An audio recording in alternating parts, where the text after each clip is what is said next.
Bonne journée à vous. Alors le but de cette opération, qui se fait très régulièrement ici, c'est à la fois de contrôler les personnes qui se rendent à l'aéroport et les justificatifs qu'ils peuvent avoir pour être sur cette zone, et puis l'ensemble des déplacements aussi piétons, cyclistes ou coureurs sur ce chemin du Ricante et la plage du Ricante aussi, qui est un des deux lieux majeurs d'aération des Ajacciens avec le site de la Parade. Pour les déplacements dits de loisirs, la règle c'est de le faire à 1 km de chez soi et pendant maximum 1 heure. Donc si vous habitez à proximité d'une plage, donc à moins d'1 kilomètre, vous avez le droit de vous y rendre et de vous y détendre. Et effectivement ici, nous avons une tolérance aussi sur la baignade.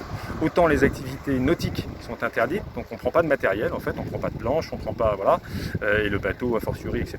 Par contre, la baignade, toujours à condition d'être à proximité de chez soi, elle est permise. On a un niveau de contrôle qui est important, on a un niveau de verbalisation qui est important, à des chiffres qui ont 2 jours, on était à 677 verbalisations Covid tout confondu depuis le 1er septembre. Après, le confinement lui-même est un peu différent.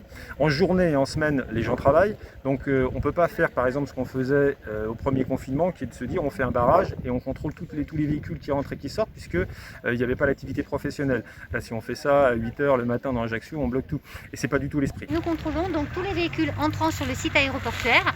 Nous demandons et nous approchons des passagers qui sont à l'intérieur des véhicules et nous leur demandons effectivement leur justificatif et pourquoi ils sont ici. Que les premiers jours, il y a eu effectivement peut-être un peu de pédagogie à faire, puisqu'effectivement la plage aidant et le beau temps aidant, effectivement on avait quand même beaucoup de gens ici.